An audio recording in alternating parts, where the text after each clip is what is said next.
Hey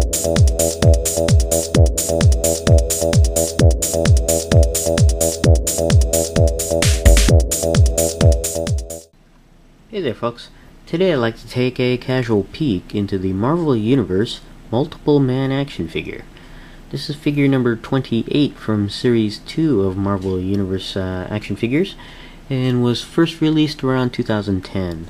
I found this set in 2010 when I found a small mini army of these guys at a Walmart, and they were selling them at $7 or $8 at the time. Taking a look at the figure here in the package, you can see Jamie Madrox here in a blue version of his suit, and behind the figure you can see the display base and the top secret files over there. Taking a look at the back of the package here, you can see a nice small set of multiple man figures, and also a description of Jamie Madrox, or the Multiple Man. And it's a very interesting read because I'm not familiar with the recent version of Multiple Man.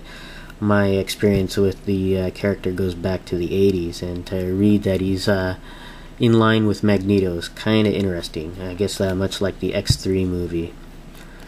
Over here we have other figures from Wave 2. We have Wolverine, Mystique, and Ghost Rider. And down below you can see Norman Osborn here, asking you to become an agent of Hammer, with, I guess it's still the same website as Series 1 though, at furyfiles.com, which is, I believe, no longer active. We'll be right back and have Multiple Man out of the package. Okay, we're back and we have Multiple Man out of the package, and we'll go ahead and take a look at the display base first. And it's a neat display base with the Marvel logo embossed on there, and it has Multiple Man's name underneath with the figure number. And this display base has two pegs. You can use one or both of the pegs there. It's actually kind of neat. And nothing too interesting on the back there, but that's kind of neat that they included these. Next up, we'll take a look at the top secret files, and it contains several items here. We have the code to access the www.furyfiles.com. And I don't believe the site is active, but if it is, here's the code if you want to use it. Next up, we have a top secret memo from Jonas Harrow to Norman Osborn, talking about Jamie Madrox and actually extracting the legacy virus from Madrox's DNA. I guess Jamie Madrox suffered from the legacy virus. I never followed that storyline on there. I was out of comics at the time, but pretty interesting reading on there.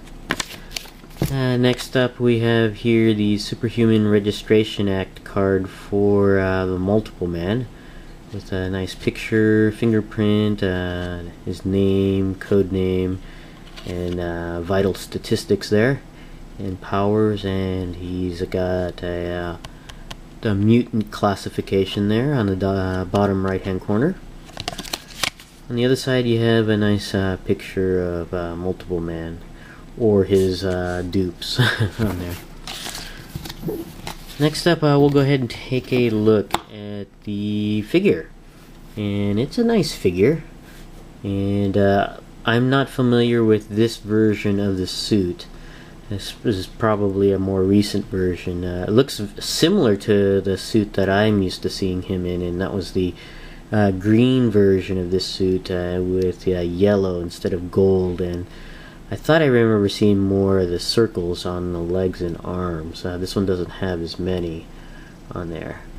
But it's an interesting paint scheme, that's for sure. It's got a, I guess, a base blue coat here with patches of very dark blue, and then you have the gold highlights here, the circles and lines.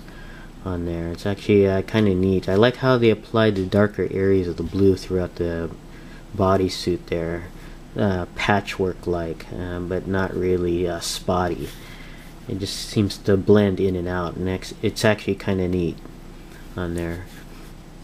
Now the gold paint is pretty inconsistent though. It's a mix of sharp and fuzzy on here. I don't know if you can really tell on the video, but these circles here are a bit fuzzy, while these down here are much sharper in detail.